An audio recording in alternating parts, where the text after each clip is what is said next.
नमस्ते मित्रों। जीवन एक ऐसा दर्पण है जिसमें हम वही देखते हैं जो हम वास्तव में हैं। कई बार हम अपने जीवन की परिस्थितियों को देखकर ईश्वर को दोष देते हैं। हम पूछते हैं, मेरे साथ ही ऐसा क्यों हुआ? लेकिन क्या हमने कभी रुककर सोचा है कि जो आज हम काट रहे हैं, उसका बीज हमने कब बोया था? ये संसार ऊर्जा का एक विशाल सागर है।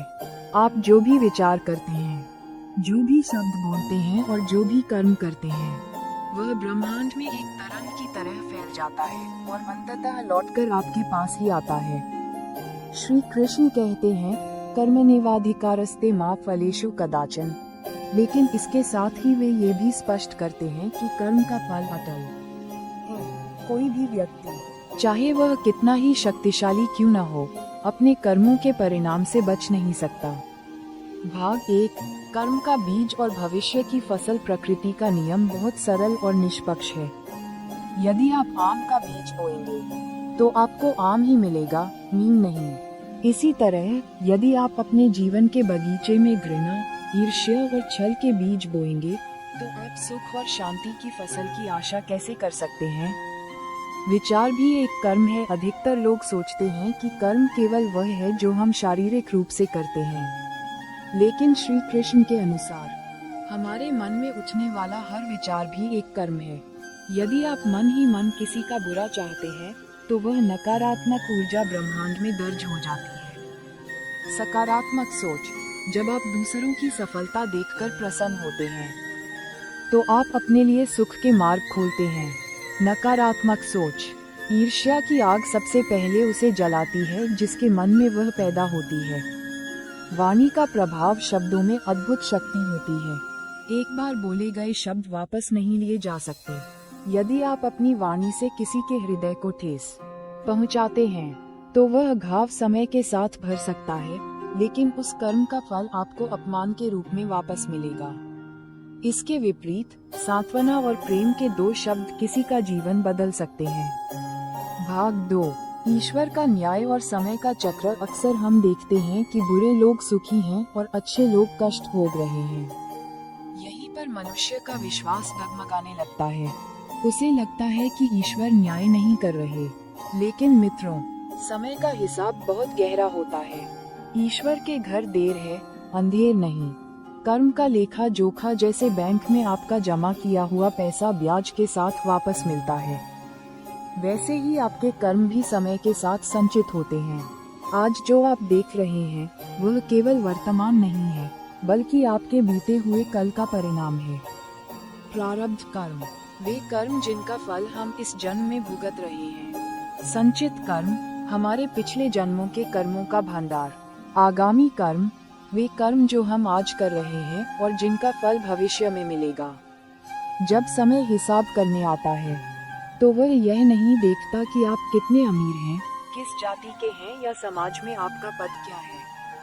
वह केवल आपके कर्मों की शुद्धता को मापता है। भाग 3, कठिन परिस्थितियां और आत्म मंथन। यदि आज आपका जीवन कठिनाइयों से भरा है, यदि आपको वह सम्मान नहीं मिल रहा जिसके आप हकदार हैं, तो निराश होने के बजाय अपने भीतर झांकें। अपनी गलतियों को स्वीकार करना दुख का सबसे बड़ा कारण ये है कि हम अपनी समस्याओं के लिए दूसरों को जिम्मेदार ठहराते हैं। जिस दिन आप ये स्वीकार कर लेंगे कि मेरा वर्तमान मेरे ही कर्मों का परिणाम है, उसी दिन से आप में सुधार की प्रक्रिया शुरू हो जाएगी। अगर आप अकेले हैं तो सोचें, क्या आपने कभी दूसरों का साथ दिया था? अगर आपके पास धन की कमी है तो सोचें, क्या आपने कभी उदारता दिखाई थी? भाग 4, श्री कृष्ण का संदेश, कर्म सुधार का मार्ग। श्री कृष्ण ने कभी यह नहीं कहा कि यदि आपने अतीत में कुछ गलत किया है तो आपका भविष्य सदा के लिए अंधकार में है। वे प्रायश्चित और सुधार का मार्ग दिखाते हैं। निस्वार्थ सेवा, निष्काम कर्म, जब आप बिना किसी स्वार्थ के दूसरों की मदद करते हैं तो आपके पुराने पापों का प्रभाव कम होने लगता है। किसी भूखे को भोजन कराना, किसी भटकते हुए को सही रास्ता दिखाना या किसी दुखी व्यक्ति के चेहरे पर मुस्कान लाना, ये छोटे छोटे कार्य आपके कर्मों के खाते को उज्जवल बनाते हैं। क्षमा भाव, दूसरों को क्षमा करना और अपनी गलतियों के लिए क्षमा मांगना कर्मों के भारी बोझ को हल्का करने का सबसे सरल तरीका है। अहंकार वह दीवार है जो आपको ईश्वर के न्याय और कृपा से दूर रखती है। भाग 5 मेहनत, संघर्ष और सफलता। वीडियो के इस भाग में हम बात करते हैं उस पुरुषार्थ की जिसके बिना कर्म अधूरा है। कई लोग भाग्य के भरोसे बैठे रहते हैं।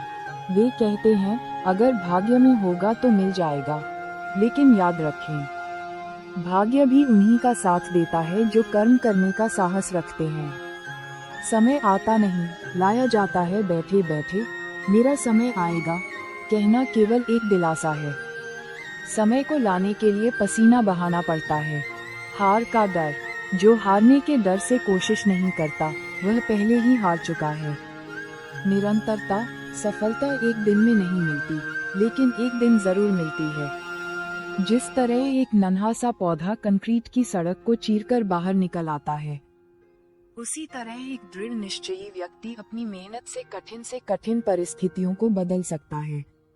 भाग 6 समाज और हमारी जिम्मेदारी। हम एक ऐसे युग में जी रहे हैं जहां लोग दिखावे को ज्यादा महत्व देते हैं। लोग पूजा पाठ तो बहुत करते हैं, लेकिन उनका व्यवहार दूसरों के प्रति कटु होता है। कर्म ही असली पूजा है। श्री कृष्ण कहते हैं कि यदि आपका कर्म शुद्ध नहीं है तो आपकी लंबी प्रार्थनाएं और तीर्थ यात्राएं व्यर्थ हैं। किसी लाचार का अपमान करके भगवान की मूर्ति के सामने माथा टेकना आपको पुण्य नहीं दिलाएगा। असली मंदिर उस व्यक्ति के हृदय में है जिसकी आपने निस्वार्थ भाव से सेवा की है। भाग 7 जीवन का दुर्लभ अवसर। मानव जीवन 84 लाख योनियों के बाद मिलता है। यह एक दुर्लभ अवसर है अपने पुराने कर्मों को काटने का और नए सुंदर कर्मों के बीज बोने का। इस जीवन को व्यर्थ की शिकायतों, ईर्ष्या और आलस्य में मत गंवाइए। मृत्यु और कर्म का साथ जब इस संसार से विदा लेने का समय आएगा तो आपकी तिजोरी में रखा धन, आपके नाम की तख्तियां और आपके ऊंचे पद सब यहीं रह जाएंगे। आपके साथ केवल एक ही चीज जाएगी, आपके कर्म। आपके अच्छे कर्म आपकी आत्मा को शांति देंगे और आपके बुरे कर्म आपको बेचैन करेंगे। भाग 8 निष्कर्ष, एक नई शुरुआत। मित्रों, आज से एक संकल्प लें। सजग रहें। कुछ भी बोलने या करने से पहले एक पल के लिए रुकें और सोचें, क्या ये कर्म मुझे भविष्य में सुख देगा? प्रेम बांटें। इस संसार में पहले से ही बहुत दुख है। आप वह व्यक्ति बने जो दूसरों के जीवन में प्रकाश लाता है। धैर्य रखें। अच्छे कर्मों का फल तुरंत नहीं मिलता, जैसे बीज बोते ही फल नहीं आता। लेकिन विश्वास रखें, प्रकृति आपका एक भी कतरा व्यर्थ नहीं जाने देगी। जैसे ही सूर्य उदय होता है, रात का अंधेरा छट जाता है। वैसे ही जैसे ही आप अपने कर्मों को सुधारते हैं, आपके जीवन का अंधकार भी मिटने लगता है।